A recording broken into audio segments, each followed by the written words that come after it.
Hello दोस्तों, उम्मीद है आप सब बढ़िया होंगे और बेहतर महसूस कर रहे होंगे। हम लोग पढ़ रहे हैं यूपी टेट सीटेट सिलेबस और आज हम लोग यूपी टेट सीटेट सिलेबस में देखेंगे पर्यावरण अध्ययन के अंतर्गत पर्यावरण संरक्षण के लिए कुछ प्रमुख सम्मेलन जो आयोजित हुए हैं। आज हम उसके बारे में विस्तार से समझेंगे, पढ़ेंगे और आप इसका अच्छे से नोट्स बना लेंगे ताकि एग्ज़ाम के समय आपको अच्छे से समझ आए। तो जो पर्यावरण संरक्षण का जो प्रथम सम्मेलन हुआ था वह पहला था स्टॉकहोम सम्मेलन। तो आइए स्टॉकहोम सम्मेलन के बारे में जानते हैं। तो एक तरफ आप इसको सुनते रहिए, अब नोट्स भी बनाते रहिए। तो कह रहा है स्टॉकहोम सम्मेलन का आयोजन स्वीडन देश में हुआ था। पूछता है स्टॉकहोम सम्मेलन का आयोजन कहाँ हुआ था? स्वीडन देश में हुआ था। और दूसरा सवाल पूछता है स्टॉकहोम सम्मेलन का आयोजन कब हुआ था? तो 5 जून 1972 ईस्वी को किया गया था। इसको भी आप लिख लीजिएगा और याद कर लीजिएगा। और अगला है स्टॉकहोम सम्मेलन में कुल 119 देशों ने भाग लिया था। इसको भी आप नोट कर लीजिएगा। स्टॉकहोम सम्मेलन में कितने देशों ने भाग लिया था? तो 119 देशों ने। और अगला पूछ रहा है इस सम्मेलन में सभी के लिए एक ही पृथ्वी सिद्धांत का प्रतिपादन किया गया था। तो जो स्टॉकहोम सम्मेलन हुआ था उस सम्मेलन में सभी के लिए एक ही पृथ्वी सिद्धांत का प्रतिपादन किया गया था।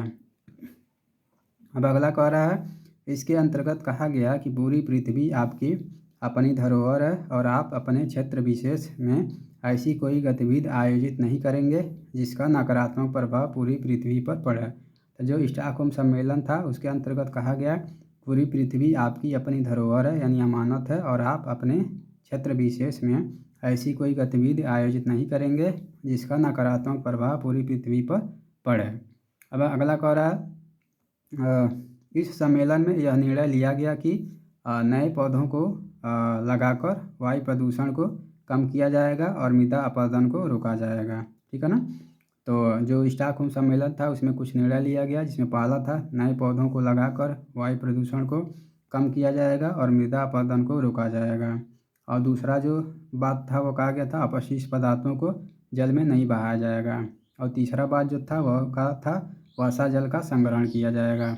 ठीक है, तो इसको भी आप देख लीजिएगा। पहला बात था नए पौधों को लगाकर वायु प्रदूषण को कम करना और मृदा अपरदन को रोकना। दूसरा बात था अपशिष्ट पदार्थों को जल में नहीं बहाना। और तीसरा था वर्षा जल का संग्रहण करना। और चौथा था दहन से उत्पन्न आवश्यक प्रदूषकों को रोका जाएगा। तो यह चार जो बातें थी वह स्टॉकहोम सम्मेलन में कही गई थी, पहला, दूसरा, तीसरा और चौथा। इसको आप अच्छे से नोट्स बना लीजिएगा। अब कह रहा है इस सम्मेलन को पर्यावरण के क्षेत्र का मैग्ना कार्टा यानी अधिकार पत्र कहा जाता है। तो पूछता है कि पर्यावरण के क्षेत्र का मैग्ना कार्टा किसे कहा जाता है? तो स्टॉकहोम सम्मेलन को कहा जाता है। अब यहाँ पे कह रहा है पर्यावरण के क्षेत्र में वार्षिक अध्ययन करने और वार्षिक रिपोर्ट जारी करने के लिए संयुक्त राष्ट्र संघ द्वारा स्टॉकहोम सम्मेलन में संयुक्त राष्ट्र पर्यावरण कार्यक्रम को जन्म दिया गया। तो जो संयुक्त राष्ट्र पर्यावरण कार्यक्रम था इसको पर्यावरण के क्षेत्र में वार्षिक अध्ययन करने और वार्षिक रिपोर्ट जारी करने के लिए संयुक्त राष्ट्र संघ द्वारा स्टॉकहोम सम्मेलन में ही जन्म दिया गया। किसको? तो संयुक्त राष्ट्र पर्यावरण कार्यक्रम को। कुछ नोट भी करके दिया है, इसको देख लीजिए। कह रहा है 5 जून को विश्व पर्यावरण दिवस मनाने का निर्णय 1972 ईस्वी में लिया गया था। तो इसको भी आप देख लीजिएगा। पूछता है कि पर्यावरण दिवस मनाने का निर्णय कब लिया गया? तो 5 जून 1972 ईस्वी को। सर्वप्रथम 5 जून 1974 को विश्व पर्यावरण दिवस मनाया गया था। तो पूछता है विश्व पर्यावरण दिवस कब मनाया गया था? तो 5 जून 1974 को मनाया गया था। अब अगला है विश्व पर्यावरण दिवस 2022 की मेज़बानी स्वीडन द्वारा किया गया है और इस वर्ष का थीम एक ही पृथ्वी रखा गया है। तो जो विश्व पर्यावरण दिवस 2022 की मेज़बानी की गई थी स्वीडन द्वारा की गई थी और इस वर्ष का थीम एक ही पृथ्वी रखा गया था। अब अगला कह रहा है भारत ने भी स्टॉकहोम सम्मेलन में भाग लिया था। पूछता है क्या भारत ने स्टॉकहोम सम्मेलन में भाग लिया था? तो आप बताएंगे हाँ, भारत ने स्टॉकहोम सम्मेलन में भाग लिया था। अब दूसरा जो सम्मेलन था वो था हेलसिंकी सम्मेलन। तो आइए देखते हैं हेलसिंकी सम्मेलन क्या है। तो हेलसिंकी सम्मेलन का आयोजन 1974 ईस्वी में फिनलैंड के हेलसिंकी शहर में आयोजित किया गया था। इसको भी नोट्स में लिख लीजिएगा। और दूसरा कह रहा है हेलसिंकी सम्मेलन का मुख्य विषय समुद्री पर्यावरण की रक्षा करना रखा गया था। पूछता है हेलसिंकी सम्मेलन का मुख्य उद्देश्य क्या था? तो समुद्री पर्यावरण की रक्षा करना। और अगला है हेलसिंकी सम्मेलन के विषय को पूर्णतः परिभाषित न कर पाने के कारण यह असफल हो गया और यह समुद्रों पर किया गया पहला सम्मेलन था। पूछता है समुद्रों पर किया गया पहला सम्मेलन कौन था? तो हेलसिंकी सम्मेलन था। और ऐसा कौन सा सम्मेलन था जो पूर्ण परिभाषित न कर पाने के कारण असफल हो गया था? तो हेलसिंकी सम्मेलन था। इसको भी आप अच्छे से देख लीजिएगा। और अगला कह रहा लंदन सम्मेलन। तो आइए देखते हैं लंदन सम्मेलन क्या था। तो लंदन सम्मेलन का आयोजन 1975 ईस्वी में ब्रिटेन के लंदन शहर में आयोजित किया गया था। इसको नोट्स में लिख लीजिएगा। और लंदन सम्मेलन का मुख्य विषय समुद्री कचरे का निस्तारण करना रखा गया था। पूछता है लंदन सम्मेलन का मुख्य विषय क्या था? तो समुद्री कचरे का निस्तारण करना था। और लंदन सम्मेलन समुद्रों पर किया गया पहला सम्मेलन था। ठीक है ना। तो लंदन सम्मेलन भी समुद्रों पर किया गया पहला ही सम्मेलन था। और अगला सम्मेलन जो है पर्यावरण संरक्षण से संबंधित वह है वियना सम्मेलन। वियना सम्मेलन जो है इसका आयोजन ऑस्ट्रिया के वियना शहर में 1985 ईस्वी में हुआ था। इसको भी आप देख लीजिएगा और नोट्स में लिख लीजिएगा। और अगला है वियना सम्मेलन का मुख्य विषय ओजोन परत का संरक्षण करना रखा गया था। पूछता है ओजोन परत का संरक्षण करना किस सम्मेलन में रखा गया था? तो वियना सम्मेलन में। कब रखा गया था? तो 1985 में रखा गया था। और अगला है मॉन्ट्रियल प्रोटोकॉल सम्मेलन। तो जो मॉन्ट्रियल प्रोटोकॉल सम्मेलन था इसका आयोजन 16 सितंबर 1987 ईस्वी को कनाडा में हुआ था, जिसका मुख्य विषय ओजोन परत संरक्षण रखा गया था। तो जो मॉन्ट्रियल प्रोटोकॉल सम्मेलन का आयोजन था वह 16 सितंबर 1987 ईस्वी को कनाडा में हुआ था, जिसका मुख्य विषय ओजोन परत संरक्षण रखा गया था। इसलिए प्रत्येक वर्ष 16 सितंबर को ओजोन परत संरक्षण दिवस मनाया जाता है। तो जो मॉन्ट्रियल प्रोटोकॉल सम्मेलन है यह प्रत्येक वर्ष 16 सितंबर को ओजोन परत संरक्षण दिवस जो है इसी सम्मेलन में मनाने का निर्णय लिया गया था। तो इसको भी आप अच्छे से देख लीजिएगा। अब अगला है टोरंटो सम्मेलन। तो टोरंटो सम्मेलन का आयोजन 1988 ईस्वी में कनाडा के टोरंटो शहर में किया गया था। तो इसको भी आप नोट्स में लिख लीजिएगा। पूछता है कि टोरंटो सम्मेलन का आयोजन कब किया गया था? तो 1988 ईस्वी में किया गया था। और कहाँ किया गया था? तो टोरंटो शहर में किया गया था। अब पूछता है टोरंटो सम्मेलन का मुख्य विषय ग्रीन हाउस प्रभाव के अंतर्गत कार्बन डाइऑक्साइड को रोकना रखा गया था। तो पूछता है कि ग्रीन हाउस प्रभाव के अंतर्गत कार्बन डाइऑक्साइड को रोकना किस सम्मेलन में रखा गया था? तो टोरंटो सम्मेलन में रखा गया था। अब कह रहा विकसित राष्ट्रों की अनदेखी के कारण जो टोरंटो सम्मेलन था वह असफल हो गया था। तो इसको भी आप अच्छे से देख लीजिएगा। अब अगला जो था वह था पृथ्वी सम्मेलन। तो पृथ्वी सम्मेलन का आयोजन 1992 ईस्वी में ब्राज़ील के रियो डी जेनेरियो शहर में किया गया था। तो पूछता है पृथ्वी सम्मेलन का आयोजन हुआ था। तो पृथ्वी सम्मेलन का आयोजन 1992 ईस्वी में ब्राज़ील के रियो डी जेनेरियो शहर में आयोजित हुआ था। इसको भी नोट्स में लिख लीजिएगा। और पृथ्वी सम्मेलन को रियो सम्मेलन के नाम से भी जाना जाता है, जिसमें 172 देशों ने भाग लिया था। तो पूछता है पृथ्वी सम्मेलन को किस नाम से जाना जाता है? तो रियो सम्मेलन के नाम से भी जाना जाता है। और जो पृथ्वी सम्मेलन है उसको एजेंडा 21 के नाम से भी जाना जाता है। तो इसको भी आप लिख लीजिएगा। इसमें जितने भी इम्पोर्टेंट चीज़ें बताई गई हैं इन सारी चीज़ों को लिख लीजिएगा और याद कर लीजिएगा, क्योंककि यह मोस्ट इम्पोर्टेंट टॉपिक है पृथ्वी सम्मेलन। अब अगला है न्यूयॉर्क सम्मेलन। न्यूयॉर्क सम्मेलन का आयोजन 1997 ईस्वी में अमेरिका के न्यूयॉर्क शहर में किया गया था। इसको भी तैयार कर लीजिएगा। और न्यूयॉर्क सम्मेलन का मुख्य विषय एजेंडा 21 को प्रभावी बनाना रखा गया था। तो जो न्यूयॉर्क सम्मेलन था इसका मुख्य उद्देश्य एजेंडा 21 यानी रियो सम्मेलन को प्रभावी बनाना रखा गया था। न्यूयॉर्क सम्मेलन में सभी राष्ट्रों को कार्बन डाइऑक्साइड पर बात करने के लिए तैयार किया गया था।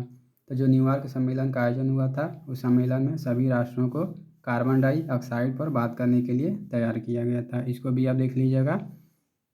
और अगला जो सम्मेलन है नैरोबी घोषणा पत्र है। ठीक है ना। यह भी जो है नैरोबी घोषणा पत्र यानी इस सम्मेलन का नैरोबी सम्मेलन का आयोजन 1997 ईस्वी में केन्या के नैरोबी शहर में आयोजित किया गया था। इसको भी देख लीजिएगा।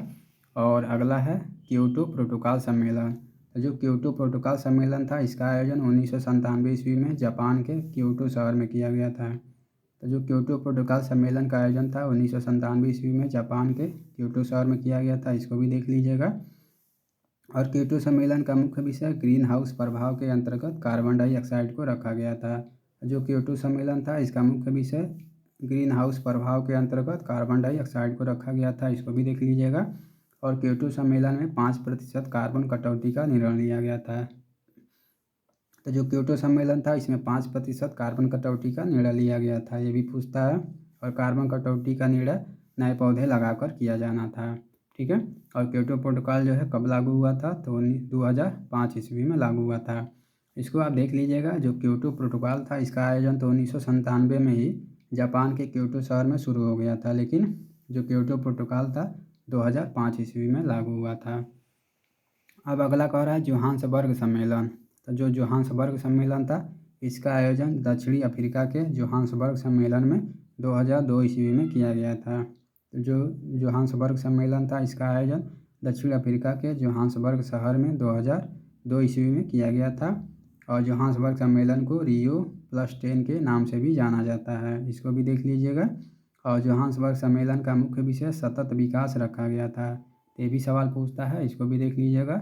और जोहान्सबर्ग सम्मेलन पर्यावरण पर 21वीं सदी का पहला सम्मेलन है।